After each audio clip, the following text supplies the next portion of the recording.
Hello friends, இன்னைக்கு நம்ம பார்க்க போகிறது ஜப்பனி அனிமி சீரிஸின் ஓவர்லார்ட் சீசன் 3 எபிசோட் 2 தான் இன்னைக்குள்ள வீடியோவில் பார்க்க போகிறோம். எப்போவும் சொல்கிற அதே டைலாக் தான். உங்களுக்கு இந்த வீடியோ பிடிச்சிருந்தது அப்படின்னா லைக் பண்ணிட்டு அப்படி மறக்காம நம்ம சேனலை சப்ஸ்கிரைப் பண்ணிருங்க. சீசன் 2 மாதிரி போரிங்காக இல்லாமல் இதுக்கப்புறம் வரப்போகிற எபிசோட்ஸ்லாம் ஃபன் கலந்த ஆக்ஷனோட சும்மா வேற லெவலில் சூப்பராக இருக்கும். சரி வாங்க நம்ம பலன்னு பேசிட்டு இருக்காம இன்னைக்குள்ள கதைக்குள்ள போக ஆரம்பிக்கலாம். இன்னைக்கு நம்ம பார்க்க போகிறது ஓவர்லார்ட் சீசன் 3 எபிசோட் 2. நாஸ்ரிக்கோட ஃபியூச்சர் பிளான்ஸை பற்றி பேசுறதுக்காக தான் அவங்க எல்லாரையும் இங்கே வர சொல்லியிருக்கேன். கார்டியன்ஸோட லீடரான ஆல்படோ, அப்புறமா ஸ்ட்ராட்டஜிஸ்ட் டமியர்ஸ் நீ இருந்துச்சு எல்லாருக்கும் சுச்சுவேஷனை எக்ஸ்பிளைன் பண்ணு அப்படின்னு சொல்லி நம்ம ஹீரோ சொல்லுவான். அவனும் சரின்னு எக்ஸ்பிளைன் பண்ண ஆரம்பிக்கிறான்.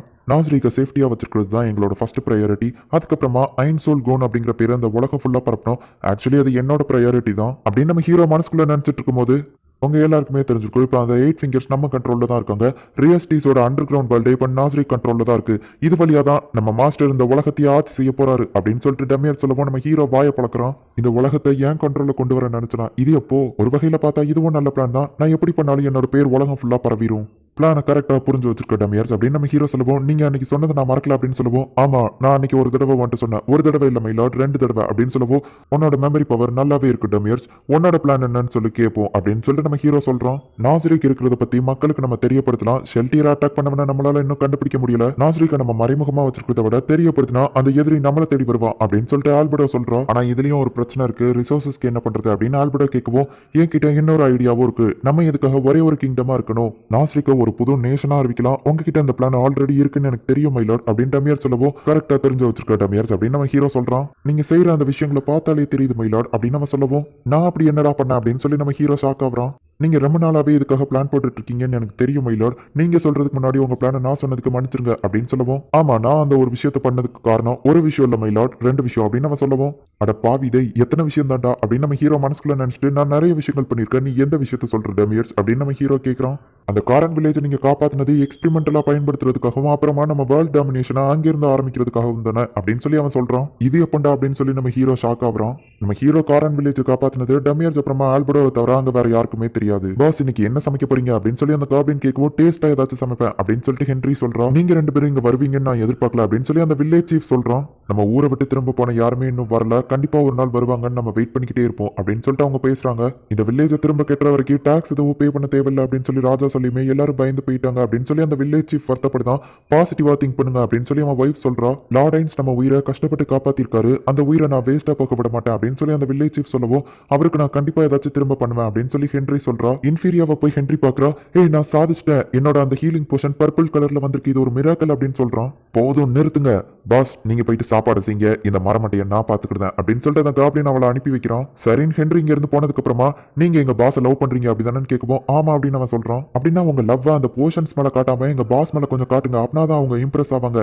இதோ இந்த மாதிரி போஸ்ட் கொடுங்க, அதுக்கப்புறமா இதோ இந்த மாதிரி போஸ்ட் கொடுங்க, இல்லனா இந்த மாதிரி போஸ்ட் கொடுங்க அப்படின்னு சொல்லிட்டு ஒவ்வொரு போஸா அந்த காப்ளின் அவனுக்கு சொல்லி கொடுக்குறான். நம்ம பாஸ்க்கு என்னதான் பிடிக்கும்னு நினைக்கிறேன், நான் தான் அவங்களை கல்யாணம் பண்ணிக்கிடுவேன் அப்படின்னு சொல்லிட்டு ஒவ்வொரு காப்ளின்ஸும் ஹென்ரிக்காக சண்டை போட்டுட்டு இருக்காங்க.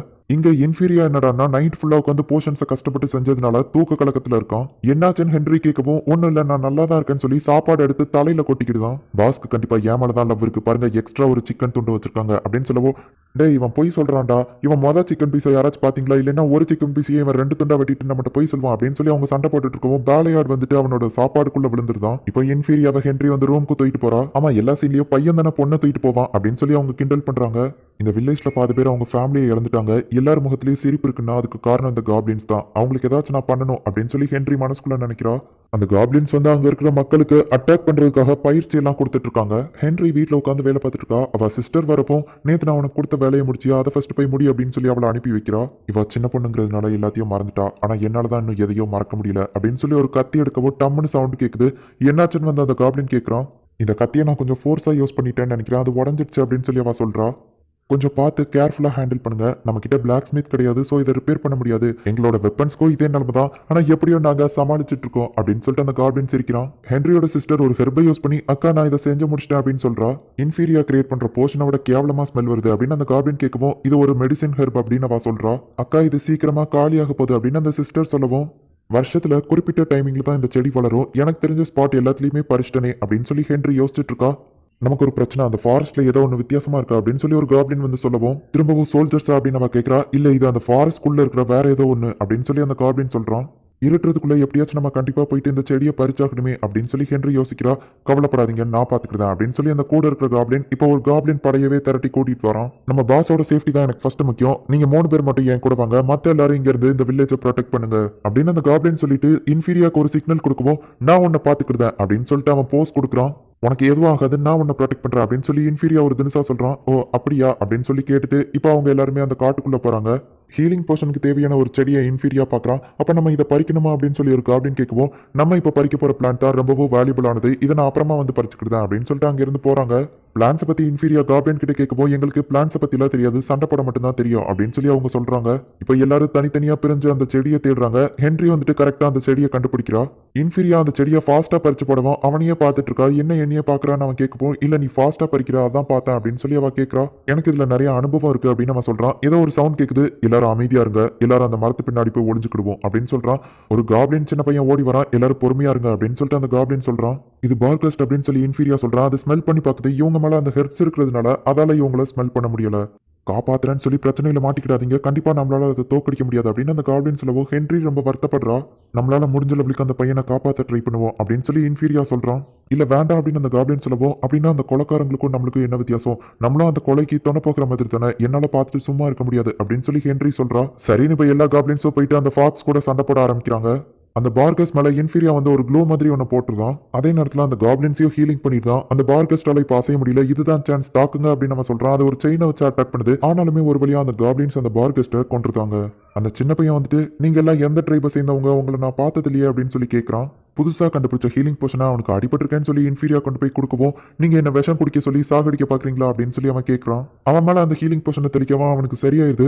லார்ட் ஐன்ஸ்க்கு தான் நான் இதை ஃபர்ஸ்ட் காமிக்கணும்னு நினைச்சேன், என்ன பண்றது அப்படின்னு சொல்லிட்டு இன்ஃபீரியா சொல்றான். என்ன நடந்துச்சு தம்பி அப்படின்னு அவங்க கேட்கறாங்க. அந்த பீஸ்ட் என்ன அட்டாக் பண்ணுச்சு, அதை தான் நாங்களே பார்த்தோமே அப்படின்னு சொல்றாங்க. ஜெயண்ட் ஆஃப் தி ஈஸ்டும் demon snake of the west இவங்க 2 பேருமே கை கொடுத்துட்டாங்க, ஒரு பெரிய வாரே வரப்போகுது அப்படின்னு சொல்லி அவன் சொல்லவும் இவங்க எல்லாரும் ஷாக் ஆகுறாங்க. இந்த இடத்துல இந்த எபிசோட் முடியுது. சில விஷயங்கள் உங்களுக்கு சீனா பாக்குறதுலயே வந்து புரியும் அப்படிங்கிறதுனால நான் அதை வாய்ஸ் ஓவர் கொடுத்து எக்ஸ்பிளைன் பண்ணியிருக்க மாட்டேன். ஸோ அதை நீங்க மோஸ்ட்லி பார்த்தே புரிஞ்சுக்கிட ட்ரை பண்ணுங்க. அண்ட் இதுக்கப்புறம் வரப்போற எபிசோட்ஸ் தான் இன்னும் த்ரில்லிங்காகவும் சஸ்பென்ஸாகவும் சூப்பராகவும் இருக்கும். ஸோ மிஸ் பண்ணாம பார்த்து என்ஜாய் பண்ணுங்க. உங்களுக்கு இந்த வீடியோ பிடிச்சிருந்தது அப்படின்னா லைக் பண்ணிட்டு அப்படி மறக்காம நம்ம சேனலை சப்ஸ்கிரைப் பண்ணிருங்க. தேங்க்யூ ஃபார் வாட்சிங். பாய் கைஸ், நெக்ஸ்ட் எபிசோட்ல மீட் பண்ணலாம்.